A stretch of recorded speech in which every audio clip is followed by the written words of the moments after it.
Hi everyone, David here. Welcome back to the channel. Thanks for coming back for another video, or welcome if it's your first one. Thanks for joining us. Are you doing okay? I'm doing fine. It's a nice spring day in Osaka.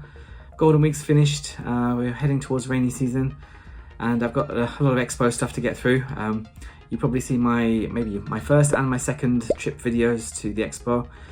Also my advice video, some wonderful tips for if you're coming to visit. But today we're doing day 3. Which I thought was going to be kind of a half day, but it did kind of spiral out of control. It's still quite a busy day. I actually went to the dentist on this day, and after that I went to enter at 12 o'clock, which is a bit later than usual. So could I still have a good time? Well, we have to look and see. I'm going to talk about what I did in the expo and the pavilions I looked at. I've got a little memo here. So today we've got Romania, we've got the Future of Life Signature Pavilion. We've also got Commons F, which is a small Commons Pavilion with a few countries inside. Vietnam, the Electric Power Pavilion, Blue Ocean Dome, and finally Brazil, which is finally opened. So I'm going to talk about those. You're going to see around inside, and at the other side I'm going to tell you my thoughts about it. So I'm going to head over and hand over to myself and narrate. Miyako is going to take a little rest. So before we start that, please like the video, subscribe to the channel, leave a comment or a question. I'll happily see those, and share this channel to anyone visiting the expo. Also, you can give me a super like if you really love me. You can give me some bit of currency to keep this channel going, and also you can join one of my membership levels if you like this kind of content. I don't just do expo, it feels like that now, but I do lots of other stuff about Osaka and Kansai. You can check out all my playlists if you're interested. So I'm going to hand over to myself, and I'll see you on the other side. Okay, welcome, yokoso, to Yumeshima Station. This is the terminal station where the expo site is. I got here a little bit later than usual. I had a dentist appointment, so I got here about maybe 11:40. As you can see, a lot fewer people than usual when I came at 9. And I could get straight through the gate in no time at all, no waiting. Absolutely fantastic. So here we are at the East Gate area. Let's have a little wander around. So yeah, nice day, not so crowded. This was still Golden Week though, I think, so a bit more crowded than it would be now. Now, after meeting my friend, I decided to try the Romania Pavilion because I just happened to be nearby, and gave it a little try. A very long line for it. It took about 40 minutes to get in because they were getting people in groups, and we were treated to a rather unusual duck monologue with a very AI scripted kind of presentation, but beautiful views of Romania. Looks lovely. It's not all Dracula castles, although I'm sure that's nice too. And then treated to a very sweet jazz performance for one song, and that was it really. Upstairs was a little workshop. You can see some Romanian art and a bit of a mix with Japanese craft styles as well. These are salt sculptures, kind of interesting, and some other kind of Romanian art. I'm not really sure if that's representative of the usual, but here we are. So definitely come to Romania. Don't go there if it's not a long line for it though. Now on the way to my next reservation, I went to Hiroshi Park, and there's a lot of steamy goings on here. They're letting off a lot of cooling steam. I got absolutely soaked by this. It was quite powerful. And here's my next, there we are. Now we can see it. This is the next destination, the Future of Life Signature Pavilion. So there are several famous Japanese artists who have been given signature pavilions to do what they like. This one's focusing on the future of human life. Now you're given these little headset things. They're like headphones, but they don't go in your ears. They kind of sit on the outside of your ear. They kind of vibrate your eardrums. And some interesting Kansai dialect monkeys. This monkey didn't have his face, a little terrifying. But we had a little introduction to the world of androids, or humanoid figurines, from the, I forgot what that period's called, right from the prehistory all the way to Buddhist statues, through to kind of puppet shows, kabuki, and a little android on the end there. Here she is, not creepy at all. So inside, like I said, this is Future of Life, so we imagine life in 2075, and we can imagine an android reliving its human memories.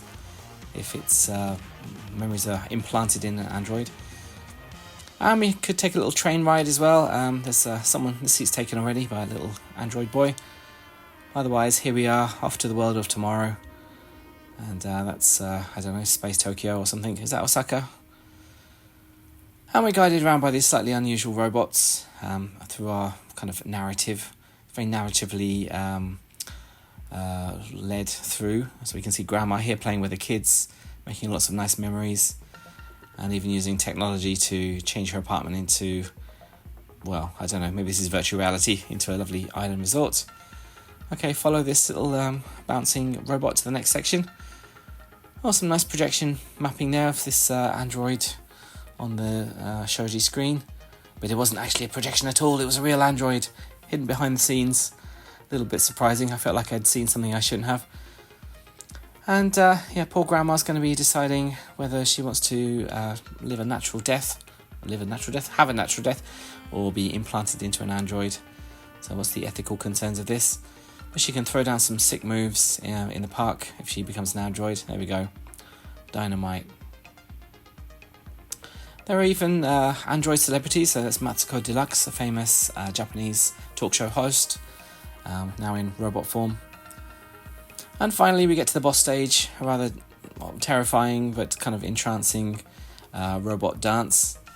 So here they are floating around. A little bit of a jump scare sometimes. I think they're summoning some kind of demon. Very kind of impactful and moving. I don't know, scary. I mean, it was moving. Yeah, a little bit like a Final Fantasy last boss, but very engaging and interesting way to finish the android performance, just in case you thought androids were completely non-scary. Now, outside the Poland Pavilion, we've got a bear, not a polar bear. I feel like that seems like a missed opportunity, but here we are, high five. And here's the Forest of Tranquility. Hello, here we are in the middle. Nice cactus field, but oh, no, it's all a lie. It's a hall of mirrors. Terrifying. Nice day to walk around. I had a reservation to get ready for, but I stopped in on one of the smallest commons pavilions. This is where the smaller countries have their little booths. So we had the Armenian Future of Learning, introduction to their industries too. Brunei Darussalam has finally opened its doors. It's one of the last ones. But they've got a nice little slideshow video of places in Brunei. I can't remember any of the cities there, but nice mosques. So, very nice. And finally, Kazakhstan. I think I did go in this in the first video. They did have a tour as well, which you had to line up for 30 minutes for. I hadn't seen anything else like that in the Commons pavilions. Still waiting for my entry to the reservation, so I went to the Vietnamese pavilion. Lots of lovely decorations, introduction to their multicultural lifestyle. Nice little mock-up of a castle, I guess, and a little musical number on the xylophone. Very relaxing. And you can find out all about Vietnam's exports and trade, and all kinds of other information about life in Vietnam. Also some of their beautiful jewellery. He's enjoying that whatever that is. Now finally my reservation time was ready, so the Electric Power Pavilion was my next destination. This is one of the special pavilions you do need a reservation for. And our friends the eggs, we had to pick up an egg on arrival. This is our passport to the world of electric possibilities. They're talking a lot about possibilities. There's different ways we can generate power. So there's a nice interactive area here. There's various games and interactive exhibitions. You can only stay around here for 15 minutes, so it felt like it went really quickly. So this giant egg has been absorbing CO2, so we've got to have a game of red light, green light with it to, I don't know, make it calm down. I didn't really understand what the narrative there was, but you can do some interesting nuclear fusion. I think that's what it was. Just basically learn all about different kinds of power generation that are available to the human race, SDGs and all that, with the goal of becoming carbon neutral in the future. So that was kind of nice. We had a interesting light show. Shake your eggs, unlock their possibilities, and we can unlock the next room, which was a rather abstract light show. Very nice. but I didn't really know what the meaning of it was. Maybe it was lost in translation, who knows. And of course at the end we've got a lot of information about all those different power generation styles. So if you want to learn how to do nuclear fusion, here's the place. Or you might want to ask Einstein as well, because he was outside the German pavilion. Somebody commented, isn't he from Austria? That's a fairly good point. No comment. And here's that squishy doodad from the German pavilion, very cute. Don't know if he has a name, but he was very sweet, doing his little jiggly dance. I stopped in at the Turkish pavilion on the way, just to see the magic mirror and that weird crescent moon thing. I was trying to get my stamp as well. And nearby is the Thai pavilion. They're having a nice performance, dance party. Very energetic and interesting, and free to enter as well. You can just see this from the side. That was fun. We could even meet the dancers afterwards. We can do a kind of crazy pose. Yeah, okay, they're living it up there. I did manage to get a last minute reservation for the Blue Ocean Dome towards the end of the day too. So this is mostly concerned with water and conserving our precious water resources. But this was just kind of cool, really, kind of a water pachinko thing. Not that it matters, it all piles up over here. We can enjoy the flow of water down this little helter-skelter. There's little tiny beads as well going off on the side. They were making their way down separately, down their own little path. More on that later. Eventually the water gets so heavy it triggers this, kind of like those deer scare things you get in Japanese gardens. It was kind of mesmerising, really, just watching the water flowing around. And eventually making its way down to the end. Not sure what the point of it was, but it was very interesting and kind of satisfying to watch. A bit like those marble run things you see on TikTok. There we go, down to the end. What's happening to those little beads? Well, some of them are just kind of stalling in the middle, but eventually they get big enough to make their way downtown. Now onto the main feature. We're talking about microplastics, or even regular plastics, making their way into the ocean ecosystem. Bit of a bummer, but there's a giant projection screen. It was a very interesting and kind of depressing view on plastics affecting the ocean. So you can see the world is being overtaken by plastics. It was very moving. It was very silent as well. They had some kind of opera song going on. So you can see all of the various sea life getting affected by mankind's obsession with plastics. So yeah, we are. Think of the sea turtles.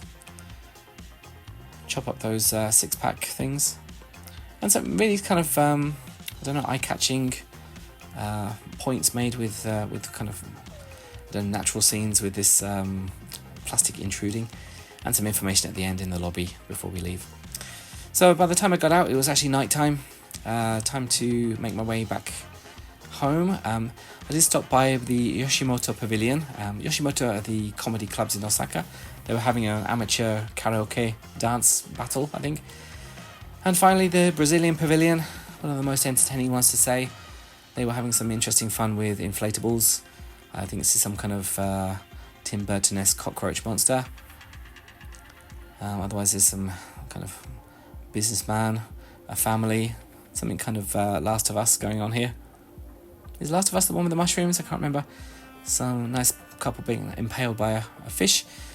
And otherwise, you can see the iconic art of Brazil and their various industries and their huge economies, science and technology, various views of the land. Yeah, very nice, very, Brazilian, colourful, exciting, and also the gorgeous people who live there. And yeah, kind of some stats as well. I'm not sure what this was. Felt like the stock exchange. But there we go. Back in the plastic room on the way out. That's the end of my day 3. So another burning sun sets on the expo site. So thank you for watching so far. Okay, welcome back. Thank you for staying all the way to the end. I really appreciate that. So what did you think of day 3? So we had a lot to get through. We had Romania, the Future of Life Pavilion, Commons F, Vietnam, Electric Power, Blue Ocean Dome, and the Brazilian Pavilion, which I love to say. Yeah, it was kind of interesting day, bit of a mixed bag. I only had, well, a little bit shorter than usual. I was very happy that I could enter very quickly. I didn't have to wait at all. I could just go straight through. So definitely that's the key to happiness, I think. I wonder about 11 o'clock. I might have to do that one day. I've got another 12 o'clock entry planned because I'm going to the dentist again. So that's where I had some local anaesthetic and I went to the expo. So Romania, yeah, kind of interesting. I wouldn't wait as long as I did. If the line's going around the corner, then maybe leave it a bit longer, because I had to wait for about 40 minutes. Maybe that wasn't totally worth it. I just happened to be nearby when I said goodbye to my friend, so yeah, there we go. If you like jazz and folk and arts and crafts, then maybe that's a bit more up your alley. Future of Life Pavilion, that was my headliner for the day. I think that was really interesting and moving and exciting and a little bit scary with the androids.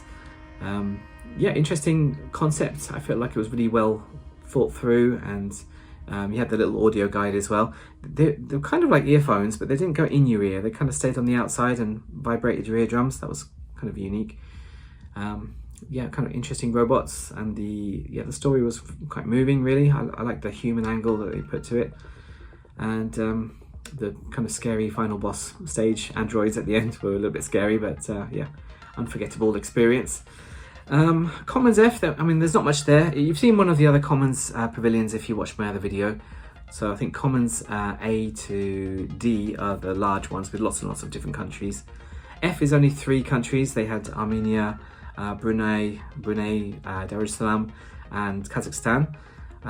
So they're pretty small little areas you can go and learn about those countries. Kazakhstan does have a tour, which I believe is mandatory if you want to go into that area. I think I went in there on my second, the second day, but my first trip. I think they hadn't established the tour then, so I could just walk in. But you do have to wait a little while for the Kazakhstan tour, so I think it's only every 20 minutes. Vietnam, that was kind of a last minute get because I had time before my reservation. Yeah, it was kind of fun. You can see the colourful displays of their culture, their economy, their arts and crafts, and a little bit of music in the middle as well, so kind of nicely done. And that's really close to the East Gate as well, so if you're hanging around there, then that might be a nice place to stop off. Then there was the Electric Power Pavilion, which was my my reservation, my big one for the day, I guess. That was kind of fun. It was probably more aimed towards kids. The thing with the eggs was a nice concept. They didn't totally capitalise on that though. You were kind of just touching things, and I wasn't really sure what I was doing with those eggs. But you can learn about all sorts of power generation. The games were kind of fun, but I only got 15 minutes, I think, and then it starts flashing and you have to get out, which was a bit strict, really. It didn't seem particularly overcrowded, but I would have liked maybe another 5 minutes to play one more game. I think that would have been nice, especially there's a bit of a line for some of them. But yeah, fun for kids. Yeah, I'm not sure what the total point of all of it was, but the Blue Ocean Dome was the last minute reservation I got.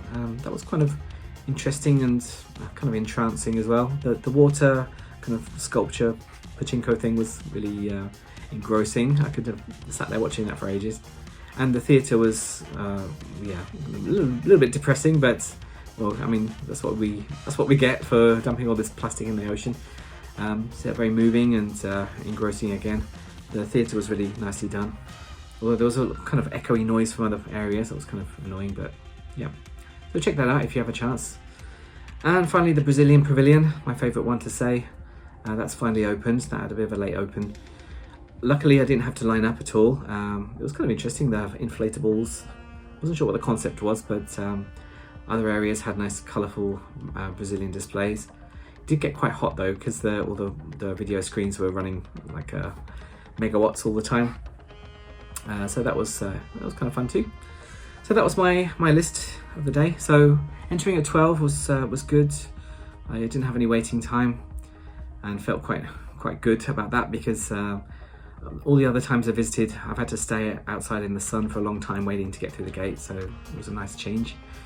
Yeah, it was not too busy, even though it was kind of Golden Week. It was like the Monday, one of the Mondays in Golden Week. It's not officially a holiday, but it was, yeah, not too bad.